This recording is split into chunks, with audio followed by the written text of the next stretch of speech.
تو اس کے بعد گھر جو ہے وہ کل کو وہی معاشرہ ہے، اور اگر ہر گھر میں یہی تربیت والا معاملہ ہوگا تو وہ جو بچہ ہے وہ کل کو بڑا انسان اچھا بنے گا، اچھا مسلمان بنے گا اور اچھا شہری بنے گا اسٹیٹ میں، اور جہاں جہاں جائے گا اس کا جو کردار ہوگا وہ خود بخود ایک دعوت ہوگی دوسروں کے لیے، نان مسلم کے لیے۔ یہاں پہ نان مسلم کے حوالے سے یہاں کا جو روزہ دار ہے اس کے اوپر جو ذمہ داریاں ہیں اس معاشرے کے حوالے سے اگر دیکھا جائے تو ہم اس کو دعوتی لحاظ سے صرف کردار تک رکھیں یا کہ ہم واقعی کوئی زبانی یہاں ایک بات اور بھی الحمدللہ، یہ چونکہ کرونا وائرس کی وجہ سے ایسا نہیں ہو پا رہا ہے، ورنہ دیکھا گیا ہے کہ یہاں پر رمضان پاک میں روزے کے موقع سے ہم نان مسلم حضرات کو بھی انوائٹ کرتے ہیں، ان تک بھی افطار پہنچایا جاتا ہے، انہیں بھی فوڈ پیکج دیے جاتے ہیں، صحیح، اور انہیں بھی دعوتی لحاظ سے ہم انوائٹ کرتے ہیں، انہیں بتاتے ہیں کہ اسلام کے روزے کا فلسفہ کیا ہے۔ یہاں کئی ایسے یہاں روزے دار ہمیں ملے، نان مسلم انگریز ہمیں ملے کہ جنہوں نے اس بات کا اعتراف کیا ہے کہ میں بیسیکلی میں مسلمان تو نہیں ہوں، I'm not مسلم، لیکن چونکہ رمضان پاک میں ہم فاسٹنگ کرتے ہیں، اور فاسٹنگ کا یہ ہے کہ اس سے ہمیں میڈیکلی بڑا فائدہ ہوتا ہے۔ تو ظاہر کہ روزے کا کانسیپٹ یہ بھی ہے کہ روزے دار کے جو طبی فوائد ہیں وہ بے انتہا ہیں، حد درجہ ہیں۔ تو یہاں کے معاشرے میں دعوتی لحاظ سے ہمارے نان مسلم جو افراد ہیں، اگر افطار کے موقع سے یا ویسے فوڈ پیکج ان کو بھیج دیا جائے یا انہیں کسی گیدرنگ میں بلایا جائے تو آف کورس وہ بڑا احترام کرتے ہیں، یعنی کہ روزے داروں کا احترام میں نے یہاں کی انگلش کمیونٹی میں بہت زیادہ پائی ہے، اور اس بات کو حیرت زدہ ہوتے ہیں کہ کیسے ہو سکتا ہے کہ آپ 18 کبھی 22 کبھی 23 گھنٹے تک آپ فاسٹ کرتے ہیں اور کچھ پینا، کوئی ڈرنک بھی آپ نہیں لیتے۔ جی بالکل، تو یہ تو بڑی عجیب سی بات ہے، تو ان چیزوں سے متاثر ہوتے ہیں، لیکن جب انہیں یہ بتایا بھی جاتا ہے کہ فاسٹنگ کے میڈیکلی فوائد کیا ہیں تو پھر اس پہ تو غیر مسلم اسکالر نے بڑی تحقیقات کی ہیں، اور ان کی بہت سارے مقالات، کتابیں اس پہ موجود ہیں۔ تو اس لحاظ سے غیر مسلم معاشرے کو بھی ہم روزے کے عمومی فوائد کی حیثیت سے انہیں انوائٹ کر سکتے ہیں، انہیں انگیج کر سکتے ہیں۔ یہ بالکل آپ نے یہ درست ہے، اور میرا خیال ہے چیریٹی کے حوالے سے خاص طور پہ مسلمانوں میں رمضان کے مہینے میں تو چیریٹی بہت زیادہ ہوتی ہے، چاہے ویسٹ ہو یا ہمارا ایسٹ ہو، تو یہ چیریٹی جو ہے جو نان مسلم تک بھی پہنچتی ہے۔ کل بھی ہمارے ساتھ کچھ گیسٹ تھے تو وہ بھی یہی کہہ رہے تھے کہ ہم بہت سے یہاں پہ جو ایسے لوگ ہیں جن بے گھر ہیں ان تک ہم جو ہے وہ کھانا پہنچاتے ہیں، اور ہم یہ تفریق نہیں کرتے کہ یہ مسلمان ہے کہ نان مسلم ہے۔ بہت اچھا، اور یہ مطلب بڑی اچھی چیز ہے اس حوالے سے۔ یہ تو ایک اسپیکٹ ہو گیا جب ہم کسی کی مدد کرنے کے حوالے سے۔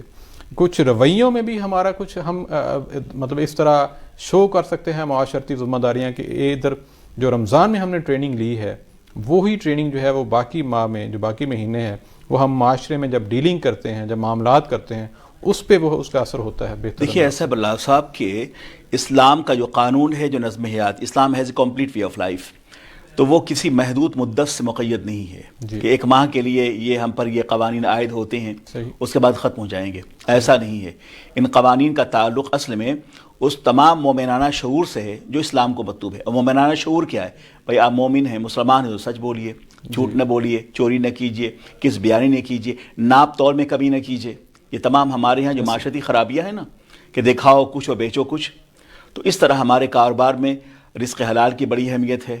تو یقینی طور پہ ماہ رمضان میں لوگ نکالتے ہیں زکوٰۃ و صدقات، لیکن اس کے لیے بڑی تاکید ہے کہ مال حلال سے صدقات دیے جائیں، عطیات دیے جائیں، زکوٰۃ دیے جائیں۔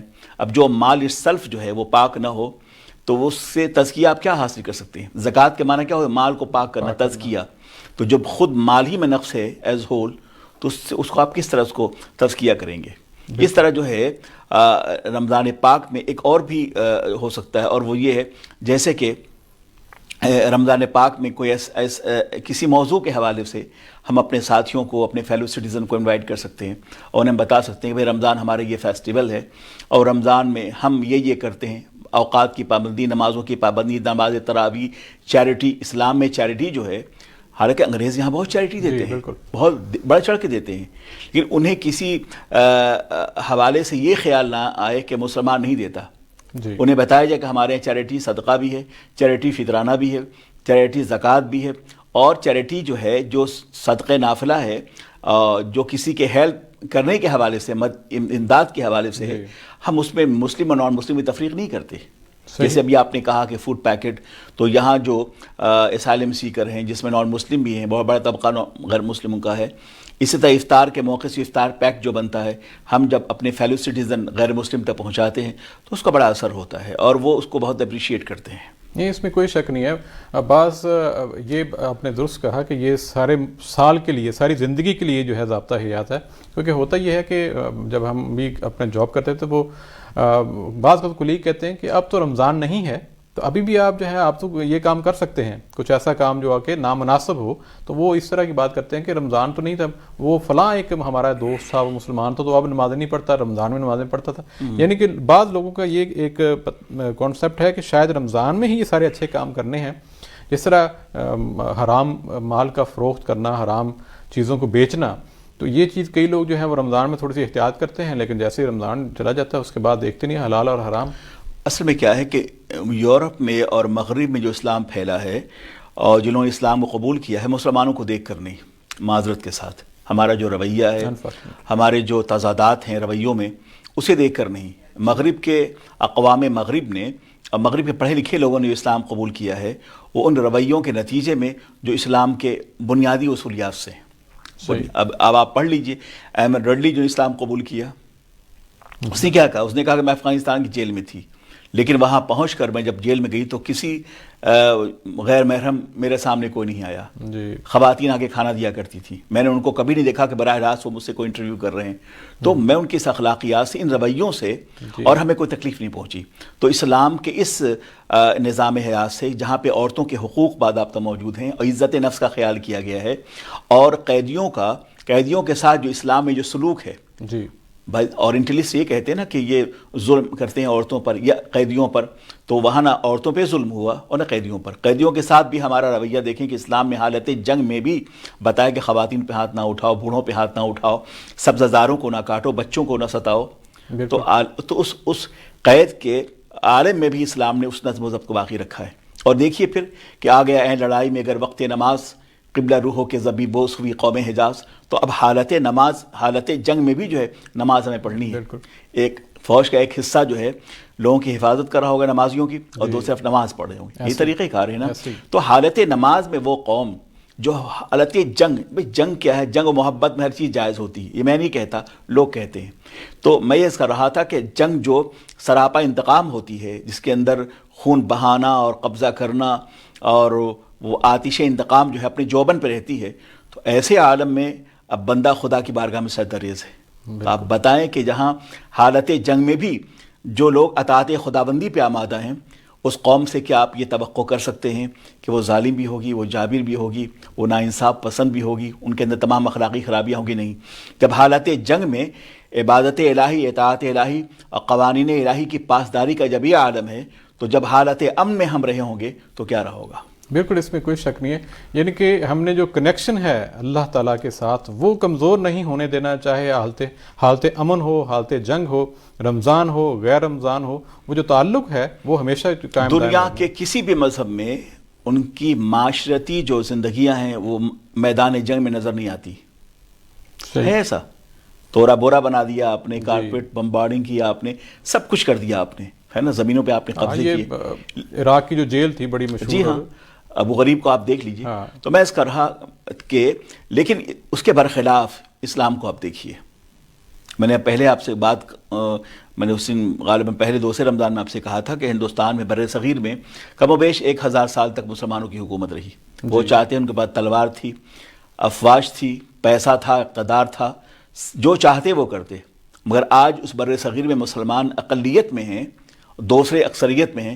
اس سے صاف ظاہر ہے کہ اسلام کا جو نظام اعتدال، نظام عدل تھا، یا پھر نظام حکمرانی جو تھا، اسے باضابطہ طور پہ ان تمام مسلم حکمرانوں نے اپنایا ہے. ورنہ ظلم اور جبر کرتے وہ، اگر وہ جیسے کہ آج بعض میڈیا پروپیگنڈا کر رہا ہے نا کہ مسلمانوں میں ظلم کیا ہے، اگر مسلم حکمراں بر صغیر کے ان اکثریت اقوام پہ ظلم کرتے وہ، تو آج صرف وہاں مسلمان ہوتے، نان مسلم نہیں ہوتے. ایسے ہی مگر اس نظام اعتدال ہی کا ثمرہ ہے کہ آج اس ملک میں، جس ملک میں 1000 سال مسلمان قابض رہے، بلکہ ان کی حکومت رہی، وہ آج اقلیت میں، اکثریت میں نہیں. اور ایک میں یہاں پہ ایک پہلو، جس طرح پاکستان میں ابھی میں کچھ عرصہ پہلے گیا تھا، تو میں وہاں پہ بات ہو رہی تھی تبلیغ کے حوالے سے، تو میں نے یہ بات بھی کی تھی کہ ہمارا کردار اتنا کمزور بھی ہے. یہ ساتھ ساتھ جس طرح آپ نے کہا کہ کمزور بھی ہے، کہ اگر پاکستان کی مثال لیں، تقریباً وہ 90% کے آس پاس مسلمان ہیں، باقی جو ہے نان مسلم ہیں.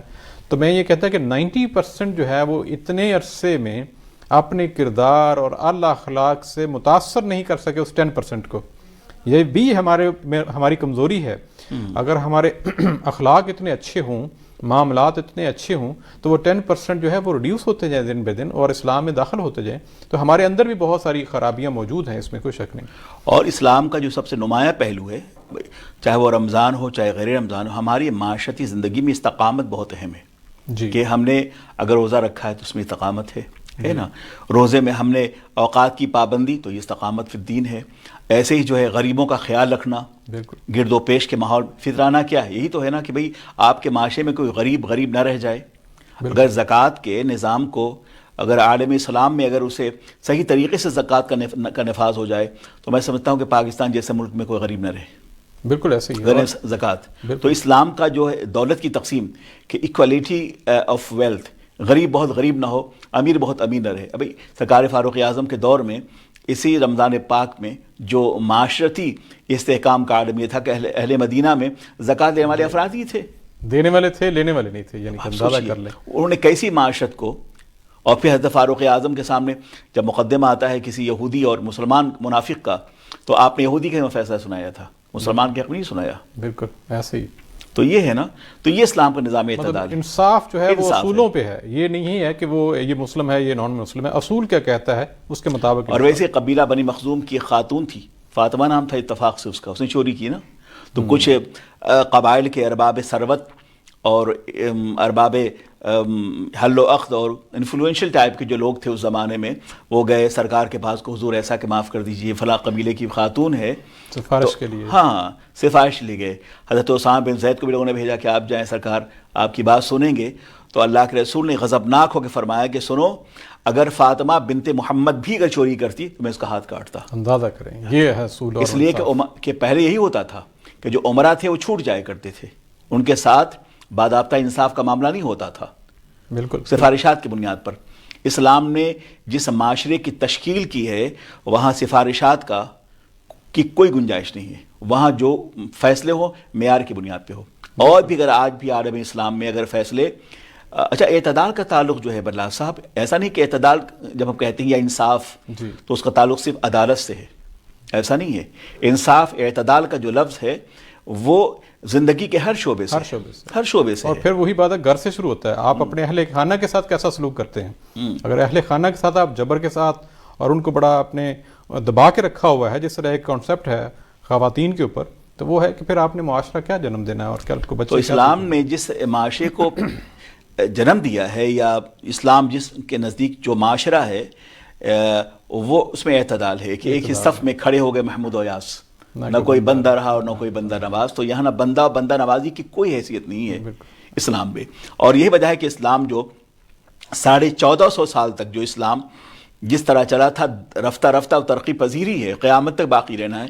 اس کی بنیادوں میں یہی نظم اعتدال ہے، اس میں کوئی شک نہیں. اور ہر جگہ اللہ کا نظام جو ہے وہ سب سے اوپر. اور جس معاشرے میں انصاف کا خاتمہ ہو گیا وہ تباہ و برباد. اب دیکھیے کہ یہاں برطانیہ کے وزیر اعظم بیمار پڑے تو وہ سینٹ تھامس ہاسپٹل گئے جو کہ NHS کا ہے.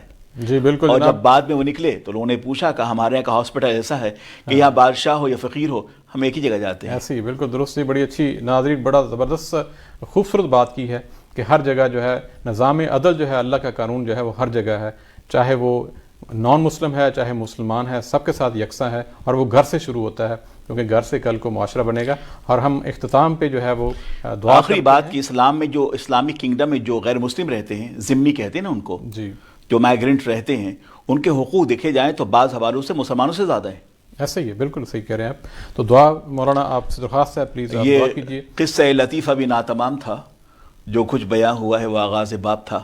تو اب انشاءاللہ ہم اس کو کنٹینیو رکھیں گے انشاءاللہ. جی دعا کر لیتے ہیں. اللہم صلی وسلم علی سیدنا و مولانا محمد معدن الجود والکرم وعلی آلہ واصحابہ اجمعین. یا اللہ رب العالمین، ہماری اس بزم کو رات کی اس پہر اللہ قبول فرما. اے اللہ، ہمارے احباب نے، متعلقین ان ساتھیوں نے تیرے اور تیرے حبیب کی یہ بزم سجائی ہے، مولا سے قبول فرما. اے اللہ، شب کی تنہائیوں میں آسمانی دنیا پر تیری رحمتیں اترتی ہیں. اللہ، رحمتوں کے چند قطرے ہمیں عطا فرما. اے اللہ، ہمارے دامن امید کو مرادوں کے پھول سے بھر دے. مولا، ہم میں سے جن ساتھیوں نے، جن بزرگوں نے، دوستوں نے اپنے احباب کے لیے، متعلقین کے لیے، اہل خاندان کے لیے دعاؤں کی درخواست کی ہے مولا، ان سب کے حق میں ہماری دعاؤں کو مقبول فرما۔ آمین۔ اے اللہ اس موجودہ مصائب اور وبا میں اے اللہ عالم غیب سے، عرش کی بلندیوں سے کوئی ایسی ہوا بھیج دے کہ اللہ اس دکھتی ہوئی رگوں پہ تسکین کا مرہم ہو۔ آمین۔ اے اللہ ہم سب سے وہ کام لے جس سے تو راضی ہو، تیرا حبیب راضی ہو۔ آمین۔ مولا اس دیار غیر میں یورپ میں رہتے ہوئے جن دوستوں نے رمضان ٹی وی کا باضابطہ انعقاد کیا ہے، یہ بزم سجائی ہے، اس کے بامدر تیرے اور تیرے حبیب کے ذکر سے روشن ہیں، مولا ان تمام احباب کے دلوں کو روشنی عطا فرما، آمین۔ ان تمام دوستوں کو جزائے خیر عطا فرما، آمین۔ ان کے والدین کریمین کو بخشش عطا فرما، آمین۔ اے اللہ جنت اعلیٰ عطا فرما، مولا ہم سب کے گناہوں کو مولا معاف فرما، اے اللہ ہم سب سے وہ کام لے جس سے تو راضی ہو اور تیرا حبیب راضی ہو۔ مولا کریم یہ ماہ رمضان یہ عشر رحمت ہے، اے اللہ اس عشر رحمت میں ہم سب کو اپنی رحمت عطا فرما۔ آمین۔ مولا کریم جو بیمار ہم میں سے انہیں شفا عطا فرما، جو کمزور ہیں توانائی عطا فرما، آمین۔ اے اللہ جو پریشان حال ہیں ان کی پریشانیاں دور کر دے، جو قرض دار ہیں بار قرض سے نجات عطا فرما۔ آمین۔ اے اللہ ہم سب سے وہ کام لے جو تیرے اور تیرے حبیب کی رضا کا سبب بن سکے۔ مولا کریم آمین۔ ہمیں اندھیروں سے اجالوں کی طرف چلنے کی توفیق عطا فرما۔ اے اللہ ہمیں جہل کے راہوں سے نکال کر علم کے شاہراہ پہ کھڑا کر دے۔ آمین۔ مولا کریم اے اللہ تیرے اور تیرے حبیب کے دیوانے نبی کی امت دنیا کی جس گوشے میں پریشان حال ہے مولا ان کی پریشانیوں کو آسان کر دے۔ آمین۔ اے اللہ ان سب پہ اپنے فضل اپنے کرم کے دروازوں کھول دے۔ یا الہی ہر جگہ تیری عطا کا ساتھ ہو، جب پڑے مشکل شہ مشکل کشا کا ساتھ ہو۔ یا الہی بھول جاؤں نزک کی تکلیف کو، ساقی دیدار شادی دیدار حسن مصطفیٰ کا ساتھ ہو۔ آمین۔ یا الہی جو دعائیں نیک میں تجھ سے کروں قصیوں کے لب پہ آمی ربنا کا ساتھ ہو۔ رب اغفر ورحم وانت خیر الراحمین۔ فصلی اللہ تعالی علی محمد وعلی آلہ واصحابہ اجمعین۔ لا الہ الا اللہ محمد رسول اللہ۔ جی بہت شکریہ پروگرام دیکھنے کا، انشاءاللہ کل دوبارہ حاضر ہوں گے۔ جو کہا سنا اللہ تعالی ہمیں عمل کرنے کی توفیق عطا فرمائے۔ السلام علیکم۔